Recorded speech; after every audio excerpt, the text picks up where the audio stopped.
Graça e paz da parte de Deus e da do Senhor Jesus Cristo para todos que nos ouvem, que Deus esteja abençoando cada um, dando um dia de Páscoa abençoado. Nós vamos refletir na palavra de Deus no Salmo de número 22, que tem por título um Salmo de Davi, o sofrimento de Cristo e a glória vindoura. Nós vamos fazer a leitura desse salmo na Bíblia de Estudo do Expositor, em que você vai ouvir cada versículo e, após a leitura de cada versículo, tem uma explicação para o mesmo. Deus meu, por que me desamparaste? Por que te alongas do meu auxílio e das palavras do meu bramido? A explicação desse versículo é: a dura realidade deste salmo descreve a crucificação do Senhor Jesus Cristo. Os evangelhos narram o fato da crucificação. Este salmo apresenta os sentimentos do crucificado. Jesus exclamou esta palavra quando estava pendurado na cruz, conforme Mateus capítulo 27, verso 46. Esta representação o glorifica no sacrifício expiatório. Mostra um homem livre do pecado. O Senhor Jesus, abandonado por Deus, mas só no sentido de que Deus lhe permitiu morrer.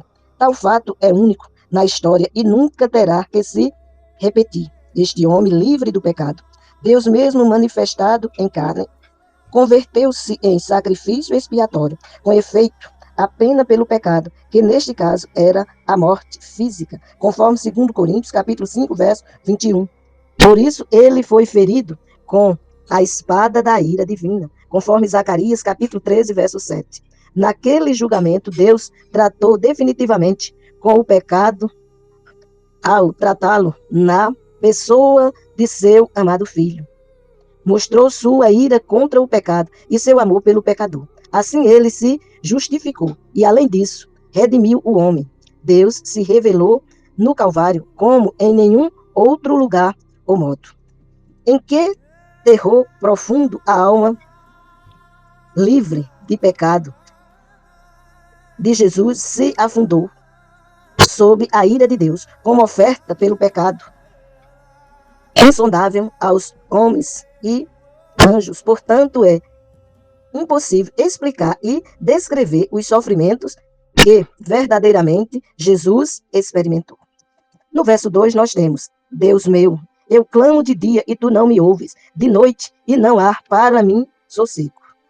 Essa é uma expressão dita por Jesus como oferta perfeita pelo pecado. Deus não poderia ouvir nem responder essa oração dele, pelo menos nesse momento em particular. Só poderia ver seu julgamento sobre o cordeiro imolado, como ele o tinha feito durante séculos.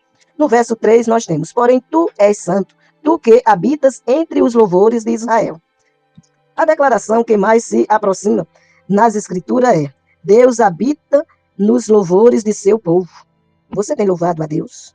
Se não, aproveite o momento e louve, porque ele criou você para o louvor da glória dele. É assim que diz em Isaías 43, 7. Durante o ministério terreno de Cristo, ele se referiu a Deus como seu Pai e repetiu o título depois que ele tinha exclamado triunfalmente: está consumado, disse Jesus na cruz.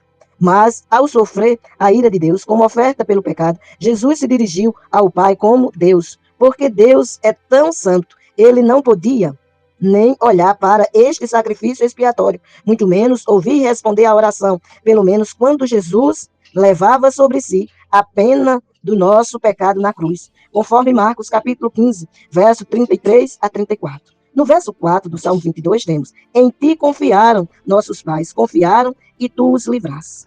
Explicação: entretanto, Cristo não podia ser livrado desta terrível ação. Se fosse livrado, a humanidade não poderia ser libertada. Só através da ação de Cristo é que você e eu podemos ter vida eterna com Deus, pois o próprio Jesus declara: eu sou o caminho, a verdade e a vida. Ninguém vem ao Pai a não ser por mim. Se o Messias fosse só humano, ele teria posto seus sofrimentos físicos em primeiro lugar e seus sofrimentos espirituais por último. Mas para ele, como Filho unigênito de Deus, não havia uma angústia tão profunda quanto a acumulação do rosto do Pai. Clamaram a ti e foram libertos. Confiaram em ti e não se envergonharam. O povo de Deus é ensinado a ter confiança no Senhor, mesmo quando as circunstâncias aparentam que Deus os abandonou. O cuidado infinito de Deus para conosco é possível pelo que Cristo fez na cruz e não por qualquer outro meio. Hoje nós celebramos a Páscoa, ou seja, lembramos o que Cristo fez em nosso favor. Hoje nós cantamos o Cântico da Vitória, porque Ele ressuscitou. Ele está à direita de Deus e intercede por todo aquele que nele crê. Ele disse ao Pai que tudo estava consumado, e verdadeiramente tudo foi consumado para a glória de Deus e a alegria dos nossos corações. No verso 6 nós temos: mas eu sou verme e não homem, opróbrio dos homens e desprezado do povo. A palavra verme, como Cristo a usou aqui, quer dizer que ele tomou o lugar mais baixo entre os homens para ser rejeitado, vituperado, cuspido e até humilhado, sofrendo infâmia e vergonha, conforme está em 1 Pedro, capítulo 2, verso 24, Isaías 49, 7, Isaías 52, 14 e Isaías, capítulo 53, completo, ou seja, os versos de 1 a 12. Todos os que me veem, zombam de mim, estendem os lábios e meneiam a cabeça, dizendo, como explicação temos, foi por culpa de seu próprio povo que ele foi pendurado na cruz, em profundo sofrimento. Eles sequer tiveram uma só palavra de bondade para com ele. Só riram e zombaram dele, conforme Mateus, capítulo 27, verso do 39 ao 43. No verso 8, o salmista disse, este confiou no Senhor, o que livre agora, que o salve, pois nele tem prazer. A explicação é, na cruz, os inimigos de Cristo, seu próprio povo, na realidade, usaram as mesmas palavras que citada neste 8º versículo, como se encontra em Mateus, capítulo 27, verso 43. Mas tu és o que me tirou do ventre, o que me fez confiar desde que eu estava nos seios de minha mãe. A explicação a este versículo, esses dois versículos, os 9 e o 10, mostram o ventre de Maria. E este relacionamento, que nunca havia se rompido, agora seria, ao menos por um curto período de tempo, porque Jesus recebeu a pena do pecado do mundo. No verso 10 nós temos, sobre ti foi lançado desde a madre, desde o ventre de minha mãe, tu és o meu Deus. Em certo sentido, isto é verdadeiro em relação a todos, mas em relação ao santo homem, foi mais verdadeiro ainda, conforme Lucas, capítulo 2, verso 40, verso 49 e verso 51. Verso 11, não te alongues de mim, pois a angústia está perto e não há quem ajude. Todos os discípulos, deixando-a, fugiram, conforme Mateus, capítulo 26, verso 56. Mostra claramente que os discípulos abandonaram Jesus na hora em que ele se entregou em favor de todo aquele que nele crê. Ele era aquele que não tinha quem o ajudasse. Ele estava sozinho. Ele se dispõe a agir em nosso favor, para que nele venhamos ter vida e vida em abundância. Rodearam-me muitos touros. Fortes touros de Bazã me cercaram. Os touros simbolizam os líderes religiosos de Israel que, possuídos por demônios, determinaram-se a matar o Messias, conforme Mateus capítulo 27, versos de 1 a 66, conforme Atos 2, 36. Abriram contra mim suas bocas, como leão que ruge e que despedaça. Derramei-me como água, e todos os meus ossos se desconjuntaram. O meu coração é como cera, derreteu-se, mas nas minhas entranhas. A crucificação era uma das mais horríveis, se não a pior. Era assim que era classificado a leitura e a ação realizada contra um ser. E assim foi o que fizeram com Cristo Jesus. Ele foi moído por causa dos nossos pecados. Mas ele disse ao Pai que tudo estava consumado e que nas mãos do Senhor entregava o seu Espírito, para que através da sua ação, todo aquele que nele crê não venha perecer, mas tenha a vida eterna com Deus. Como já disse antes, ele declarou, eu sou o caminho, a verdade e a vida. Ninguém vem ao Pai a não ser por mim. Se você quer estar na presença de Deus, você precisa glorificar a Deus através de Cristo Jesus. O verso 15 do Salmo 22 diz, secou-se como um vaso o meu vigor, e minha língua se pegou ao meu paladar, e puseste-me no pó da morte. Seguindo no verso 16 temos, porque cães me rodearam, o ajuntamento de malfeitores, traspassaram-me as mãos e os pés. Poderia contar todos os meus ossos, eles olham e me contemplam. Repartem entre si as minhas vestes, e sobre a minha roupa lança sortes.